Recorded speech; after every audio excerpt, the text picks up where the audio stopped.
during Timber? Any closer? Yes, everybody's fit and available. So now is the headache to make the right selection. Good headache. Good headache. um, your game is first of the afternoon. Do you prefer that? Just get your job done. It's what it is. We played in many different scenarios this season, and we are clear. Our job is clear. We have to win our game, and then we have to wait. And the only thing that we can focus on is on that. Media reports suggest you're close to signing Jorginho on a new contract. Any more on that? And how much would you love to keep him? He's been a great signing for you. I would love to keep him. He knows that the club is fully supportive of that. He's a really important player with us on and off the field, and he makes us better. So we want him to stay. 16 goals from corners this season. 16. That is quite unbelievable. I see some of the goals, the individual goals from corners, the players doing different things, and just tell us more on that and the success. And those set pieces could potentially win you big trophies. And it's an accumulation of a lot of things. We work in a lot of phases of play and things that, in our opinion, can help us to be more competitive, to win more matches, and certainly set pieces are something fundamental in football. Declan Rice, voted second in the Football Writers Player of the Year. What an amazing signing he's been. I just want you to talk more about him. And I know it was a longish process in the summer, but what a brilliant signing he's been. Yeah, he's been great. He's had such an impact from day one. It's not easy when you come from a club that you've been there for a long time, but his set's already good. He's a great group. I think they've been really, really supportive with him as well. And there are players that they just come in and glide, and they become part of it straight away. I remember a conversation I had with him. We were still in the US in pre-season, and I think it was 8-9 days. And he said, it feels like I've been here for 2 years, so that's a good sign. Tomorrow, Man City Wolves. If you get your job done, what are you going to do? You're going to watch it at home, go out for dinner, and watch it on your phone? What are you going to do? If I can, I watch them. I love watching great games, and obviously it's a lot of stake. And let's do what we have to do first. Cheers, Mikel. Thank you. Alex from Field. Hi, Mikel. Hi. Bournemouth having a great season, record number of points. I know you know him well, but what do you make of the job that Antonio Raiola has done? A fantastic job. To come into the Premier League and do what he's done, huge credit to him, the coaching staff, and the players, obviously. They have a difficult start. They kept doing what they believed in, and huge credit.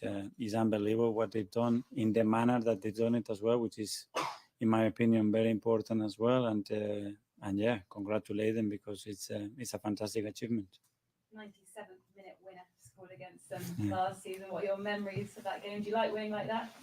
I had a great memory because the game ended up in a really beautiful way, and it was one of the highlights of the season. So we know we're going to have to earn it tomorrow again. It's going to be a really tough match, but the team is ready.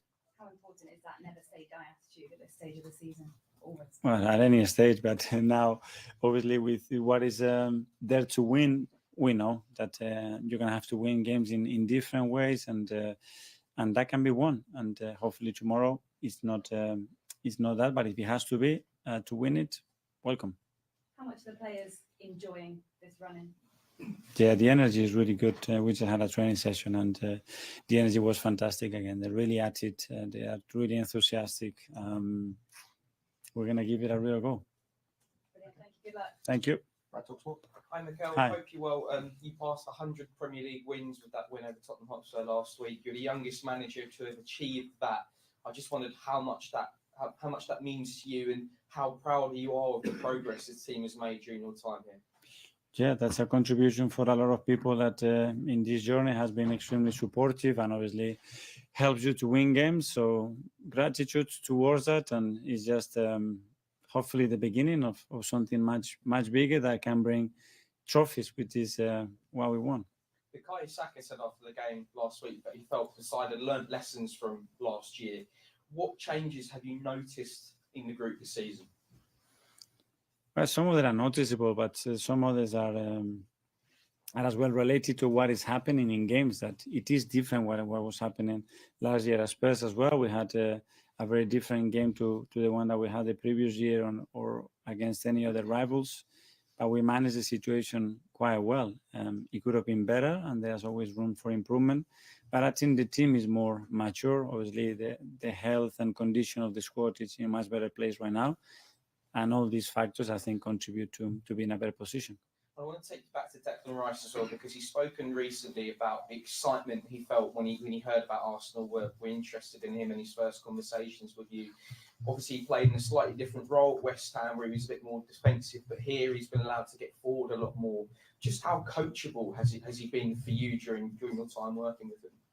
Yeah, that's the right word. He was really enthusiastic, eyes open, ears open, very willing to learn, to take information, and on top of that as well, you need to absorb an enormous amount of responsibility and expectations, and that's a difficult bag sometimes to carry, and he's done it in a really composed and calm way, and that's very impressive because he's still a really young player.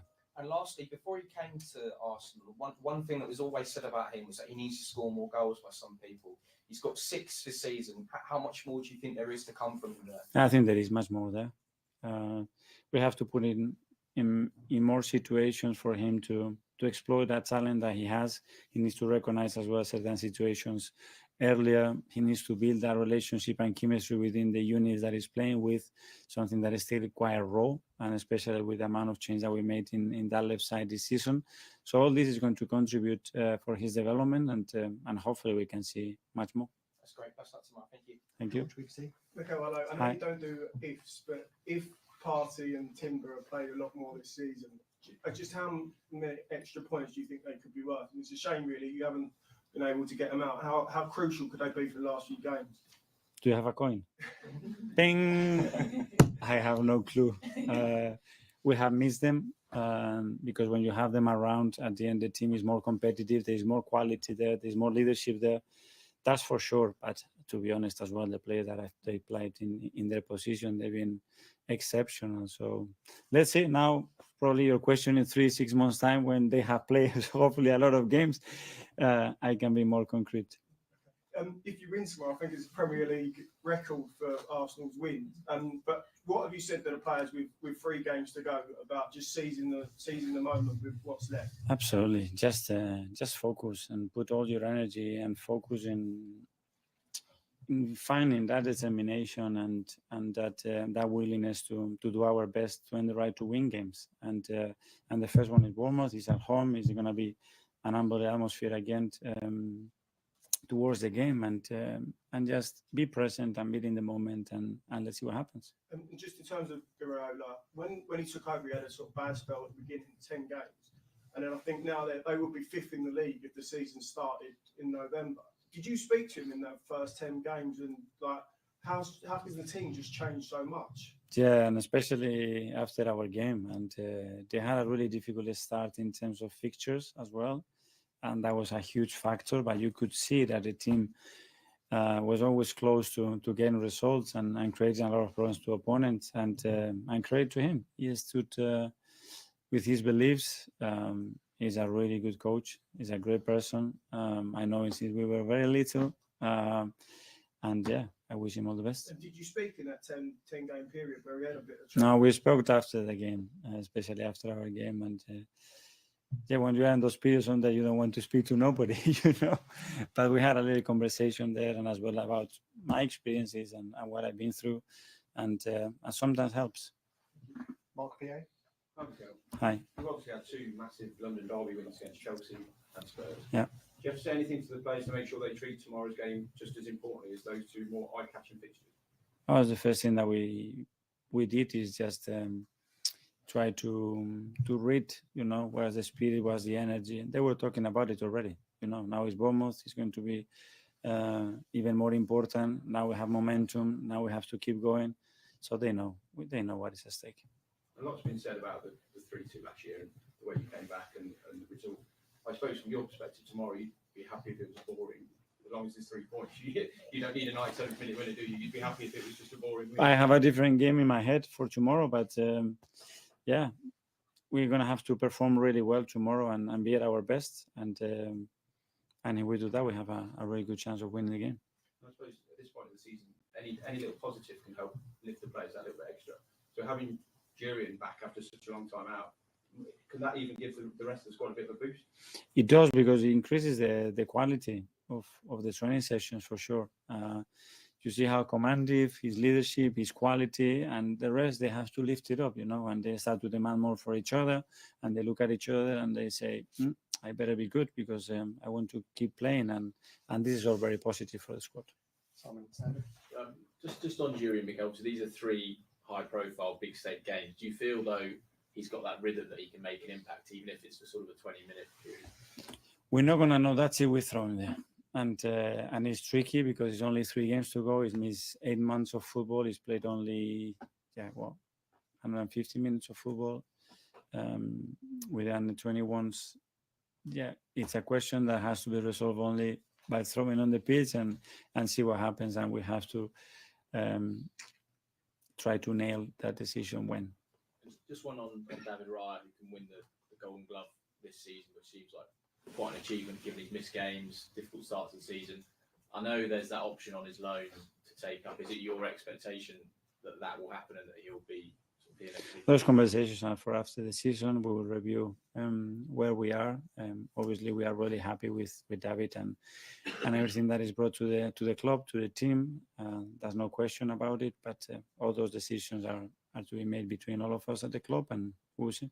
There's a question here from Norway, PG. Yes, hi, Miguel. Hi. Andreas from Norwegian VG. Multiple people in and around the club describes your captain, Martin Odegaard, as very humble in his way of treating people off the pitch. We all know his abilities on the pitch, but what can you say of his abilities off it? I say many times, he's a great character, a great person to have around.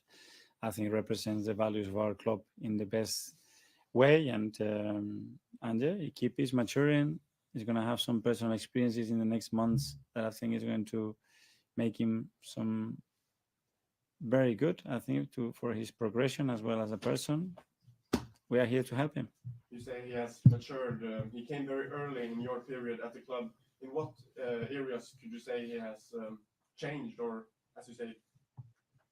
Well, when you mature in everything, personally, professionally. Obviously, in his role in the team is very different to the role that he had when he joined us on loan. He's our captain right now. He's been our captain now for a while, and he's a really respected player. I keep performing in a way that not many can do at this level. At this level, it's always about reaching the next level. With Martin, what can he improve, even though he's had an absolutely great season? We don't know what the level that they can reach at the end. What we try to provide in my job is to give players the right foundations so they can grow, and then create environment and inspire them and support them, that they can feel that they have the wings to fly wherever they want. And this is what I have to do. Give them that foundations and then believe them that they can always get better, and that the limit is put in relation to where they look at it. And Marty certainly is very, very ambitious. There's a few hands up. We want to get through everyone, so we're going to start first. Mikel, just on relationships you were talking about earlier with Martin on that right with Bukayo, I was just wondering how you've seen that, I guess, relationship grow wings, as you call it, and blossom, because it seems like a key kind of relationship for the team. Yeah, but that's when you build the chemistry of the field. That is something already very strong. And when you take that to the field, when you add minutes, when you add understanding, training sessions, and good level of communication between them, those are very good ingredients to improve and keep developing and keep understanding each other better. And that certainly happens. The same with Ben, because they have played the 3 of them in that side for a long time right now.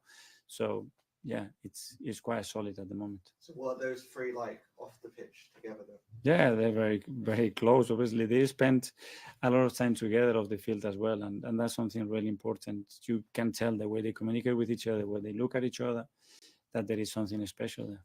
And just on Julian, obviously the 21s have a game tonight, so would that be, has he already played too many games for them, or are you ready to see him back? He won't be playing that game tonight, no. Okay, last couple. Let's go to Kyle and James. Hi. Hi.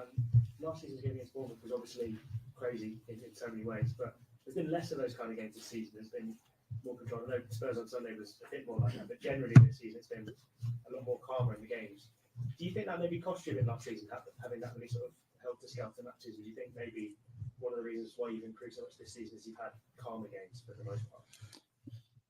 Yes, obviously the probability of winning matches when you leave it so late, it's less. And we've been better this season at deciding matches much earlier. And probably that's a good sign for the team that can dominate and control the games and decide games earlier. And hopefully we can do the same in the last remaining fixtures. Do you think in the long run, maybe that's giving your team a bit more energy towards the end of the season, the lack of maybe emotional exhaustion from those kind of fixtures? Yeah, obviously when you play every 3 days and the more the stress and the more physical demands, mental demands you put to the later stage of matches, there is an accumulation there. And you see that the teams that normally they get to the last stages, how dominant they are in the leagues, when they win the matches, the subs that they make. Yeah, that's something that is pretty relevant, I think. James, yes, yeah. Hi, Mikel. Hi. There's been reports this week suggesting the club might listen to offers for Gabriel Jesus this summer. Is that accurate? I don't know where this is coming from. So you have no No. letting him go this summer? No. And I know you were asked a lot about Pep. Do you speak to each other during the running, or do you have a sort of an agreement where you kind of part your friendship? It doesn't work. We don't have an agreement. It's just in a natural way. When something happens, we communicate to each other when it's necessary, obviously when we play against each other as well. But we all understand the situation, and there are other moments as well to talk and be yourself. And just finally for me, Jurgen Klopp's been speaking this morning about, he's been critical again of the 12:30 Saturday slot as a time to play. Mm-hmm. I just wondered if it was something that you'd like to see removed in future. Is something that, how big a problem is the 12:30 slot in general? Well, I think probably when we have discussed that slot, it was relating more after Champions League fixtures and then the recovery time. I think that slot is a slot I think is within the culture of this country and the Premier League, and it's important to have it. And there are other bigger issues, in my opinion. Okay, we'll go to 10:30 tonight.